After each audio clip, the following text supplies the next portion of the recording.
मैंने बहुत से कथावाचक को देखा है कि वो बाल खोलकर ही मतलब व्यासपीठ पे बैठ के कथा सुनाते, तो उसका कारण क्या है? अब बहुत बड़े नहीं मैं चोटी करता। नहीं, फिर बाल में बांध लेते हैं मतलब जैसे। नहीं तो क्या चोटी करने लायक है नहीं ना, इसलिए चोटी नहीं करते। आप सभी चैनल को सब्सक्राइब कर लीजिएगा। जो भी यूट्यूब पर देख रहे हैं चैनल को सब्सक्राइब कर लीजिए और शेयर कीजिएगा। राधे राधे दोस्तों, स्वागत है आपका हमारे YouTube चैनल उषा भक्ति मार्ग में। बात करेंगे हम आज ऐसे व्यक्ति की जो कि पंडाल में आता है। वो कहता है, गुरुजी आप कहते हो कि पापी लोगों को यमराज लेने आते हैं और जो धर्मी लोग होते हैं उन्हें भगवान के पार्षद लेने आते हैं। तो ये हमें कैसे पता चलेगा और लोगों को कैसे पता चलेगा कि हमें जो है वो भगवान के पार्षद लेने आए हैं या यमराज लेने आए हैं? तो आइए दोस्तों देखते हैं इस विषय में गुरुजी क्या समझाते हैं। आज का वीडियो बहुत ही इंटरेस्ट और ज्ञानवर्धक होने वाला है। बाकी का ज्ञान तो आपको पूरी वीडियो देखने के बाद ही प्राप्त होगा, बीच में छोड़ के ना जाइएगा, बने रहिए हमारे साथ इस वीडियो के अंत तक। राधे राधे गुरुजी। जी गुरुजी, मेरा सवाल ये है कि अन्नदान को महान बताया गया है, श्रेष्ठ बताया गया है, उसी प्रकार कन्यादान को भी श्रेष्ठ बताया गया है। ठीक है, तो दोनों में क्या भिन्नता है? अपनी अपनी जगह की बातें हैं। कन्यादान अपनी जगह श्रेष्ठ है, अन्नदान अपनी जगह श्रेष्ठ है, भूमि दान अपनी जगह श्रेष्ठ है, अभय दान अपनी। हर सिचुएशन पे वो निर्भर करता है कि उस समय कौन सी कंडीशन है और आप उस कंडीशन में क्या निर्णय ले रहे हैं। हम सबके बिना रह सकते हैं, अन्न के बिना नहीं रह सकते, इसलिए अन्नदान सर्वश्रेष्ठ दान। इसलिए हमारे यहाँ कोई मर जाए, कोई जन्म ले, कोई कुछ भी हो, तो सबसे पहले अन्नदान ही किया जाता, क्योंकि श्रेष्ठ दान और श्रेष्ठ के साथ सबके पास उपलब्ध है। कन्या सबके पास उपलब्ध नहीं है। हर बाप की बेटी, हर बेटी के भाग में हर बेटी के भाग्य में बाप होता है, पर हर बाप के भाग्य में बेटी नहीं होती। लेकिन हर आदमी के भाग्य में अन्न होता है, इसलिए अन्न सबके पास उपलब्ध है, इसलिए अन्नदान श्रेष्ठ दान है। बेटी हर बाप के पास नहीं है, इसलिए बेटी दान तो वही करेगा जिसके पास है ही नहीं, पर अन्न तो सबके पास है। कुछ नहीं है, एक रोटी तो है आपके पास, एक रोटी का एक टुकड़ा भी दान कर सकते हैं आप भूखे को। तो अन्नदान सर्वश्रेष्ठ है। इसलिए हमने गुरुजी 10-12 साल पहले हमने गुरुजी बनाए थे, लेकिन उन्होंने जो हमें नाम दाम बताए वो हमने करे भी, लेकिन उन्होंने बोला कि भगवान श्री कृष्ण वगैरह कुछ नहीं है, ये सब नीचे तबके के हैं, परम तत्व जो हैं वो परमात्मा एक हैं। लेकिन उन्होंने हमें 5 नाम अलग अलग बताए। अगर एक है तो वो कैसे हम जाने? कौन है आपके गुरुजी?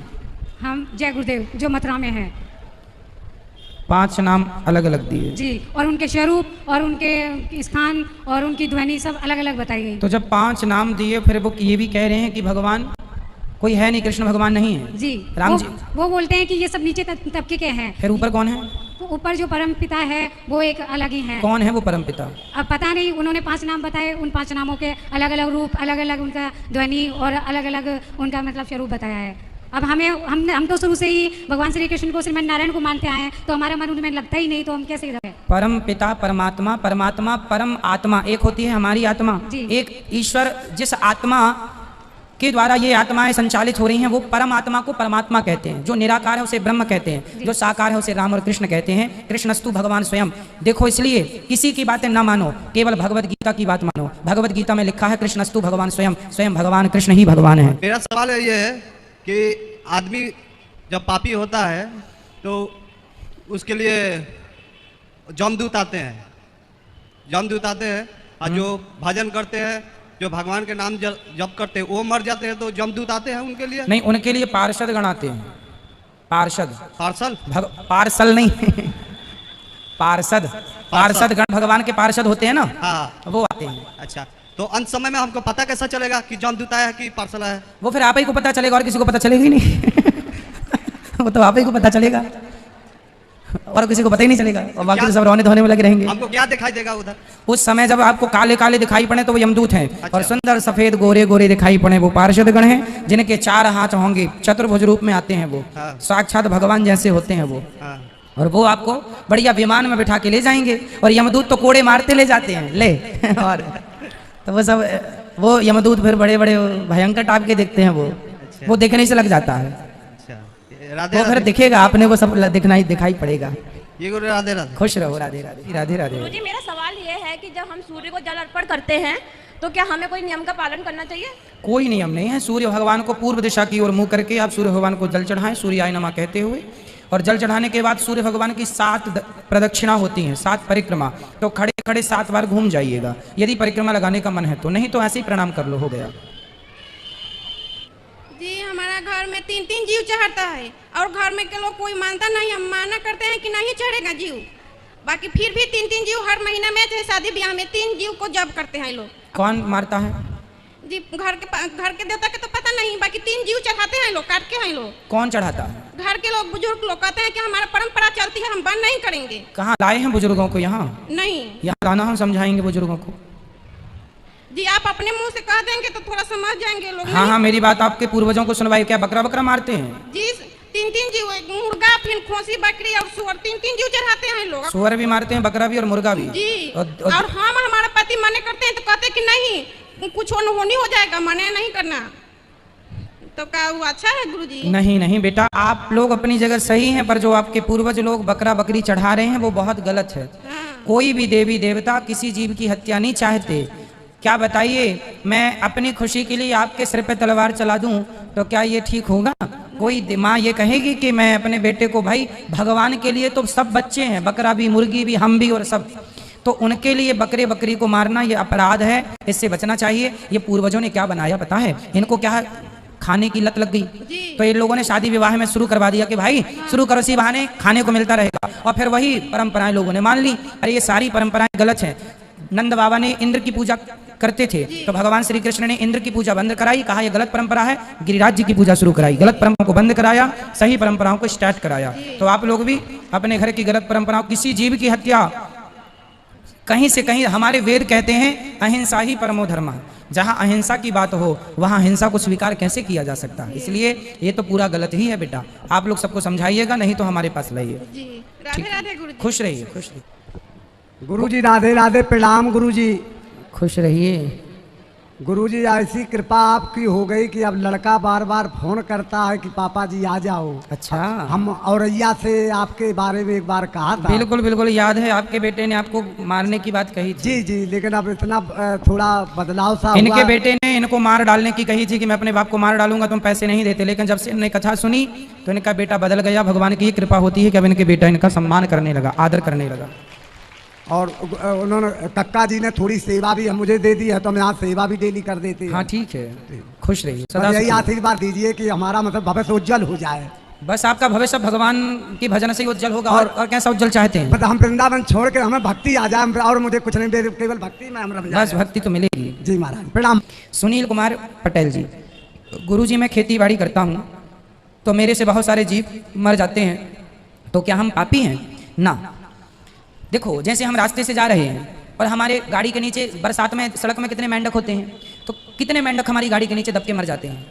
वो पाप नहीं है, क्योंकि हमने किसी के ऊपर जानबूझकर गाड़ी नहीं चढ़ाई, हमने किसी को मारा नहीं है। वो तो हम जा रहे हैं, खुद वो आ रहे हैं नीचे, तो जिसके हमने यदि मन से आपको मारा, हमारा मन है कि हम आपको मारें, तब तो हमें पाप लगेगा, क्योंकि हमारा मन इन्वॉल्व हो रहा है।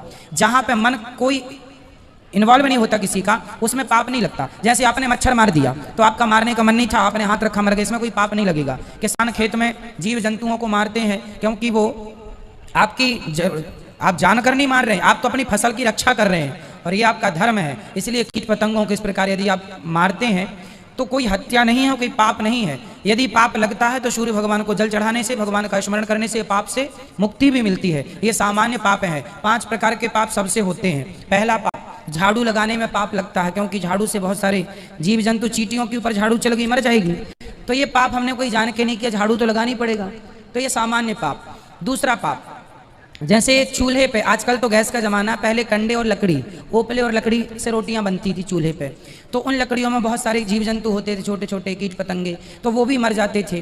तो चूंकि रोटी तो खानी है, इसलिए वो भी कोई पाप नहीं है। 5 प्रकार के पाप हैं जो सुबह शाम भगवान के स्मरण मात्र से नष्ट हो जाते हैं। झाड़ू लगाना, रोटी बनाने में जो भी पाप है, सब्जियां काटने में पाप, आप गोभी, बरबटी, भिंडी इत्यादि काटते हैं तो चाकू से काट रहे हैं, इल्ली कट गई, इल्ली होती है ना अंदर, तो वो कट गई। साग सब्जियों में तो इल्ली विल्ली होती, इल्ली जानते हैं आप लोग? मैं ये जानती हो, रिश्तेदार है क्या? इल्ली विल्ली कट जाती है, मर जाती है, वो कोई पाप, वही अब खाना ही पड़ेगा, सब्जी भाजी तो खानी पड़ेगा, तो वो तीसरा ये पाप है ना। और 2 पाप ऐसे हैं कि हम चल रहे हैं, हमारे पाँव के नीचे कोई जीव जंतु दब के मर गया, वो गाड़ी से दब गया, एक चौथा पाप है। और 5वां पाप, हम नहाते हैं तो पाप होता है। जैसे हमारे सिर में जुएं होते हैं, जुएं आप लोग मार देते हैं। हमारी माताएं तो बच्चों के जुएं लिए, ऐसे अंगूठे पर रखी, ये दबा दिया। ये पहले होते थे खटमल, तो आदमी खटमल मारता रहता था, तो ये 5वां पाप। ये तो ये सामान्य पाप हैं, इन पापों को करने से कोई पाप नहीं लगता। सूर्य भगवान को जल और भगवान का, क्योंकि सामान्य, इनके बिना जिंदगी का निर्वहन नहीं है।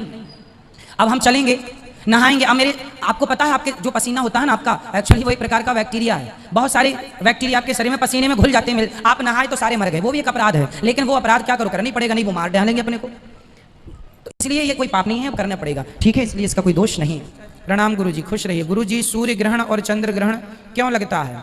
सूर्य ग्रहण और चंद्र ग्रहण के दो कारण हैं। साइंटिफिक कारण तो ये है, साइंस कहता है कि पृथ्वी की छाया पड़ती है। आध्यात्म उत्तर ये है कि सूर्य और चंद्रमा के बीच में राहु खड़े थे अमृत पीने के लिए, और सूर्य चंद्रमा ने भगवान से बताया था तो सिर काट दिया भगवान ने राहु का, केतु हो गया। इसलिए राहु केतु सूर्य चंद्रमा को खाने के लिए दौड़ता है, परेशान करता है। तो जब उनको परेशान करने के लिए दौड़ता है तो उसको हम लोग सूर्य ग्रहण और चंद्र ग्रहण, जब सूर्य को परेशान करता है राहु तो सूर्य ग्रहण, और चंद्र को परेशान करता है तो चंद्र ग्रहण, वो माना जाता है आध्यात्म कारण। तो एक साइंटिफिक कारण है, एक आध्यात्म कारण है, दोनों हमने आपसे कहे।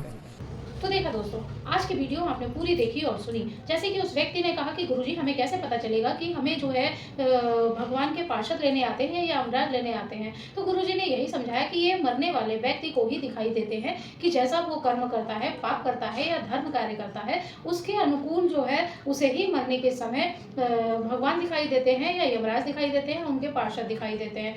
दोस्तों, ये हमारे कर्मों पर निर्धारित करता है। लेकिन कहते हैं कि जब व्यक्ति मरने वाला होता है तो ये सब उसे ही दिखाई देता है, क्योंकि बाकी के तो लोग रोने धोने में लगे होते हैं, इसलिए उन्हें कुछ भी पता नहीं चलता। लेकिन जो हमारी आत्मा होती है वही ये सब महसूस करती है, उसे ही सब कुछ दिखाई देता है। दोस्तों, आज की वीडियो से आपको जो भी ज्ञान प्राप्त हुआ हो आप हमें कमेंट बॉक्स में कमेंट करके जरूर बताएं। और हाँ, अगर अभी तक आपने हमारे चैनल को सब्सक्राइब नहीं किया है तो आप हमारे चैनल को सब्सक्राइब कर लें, हमारी वीडियो को ज़्यादा से ज़्यादा लाइक व शेयर करें, कमेंट बॉक्स में राधे राधे लिखना ना भूलें।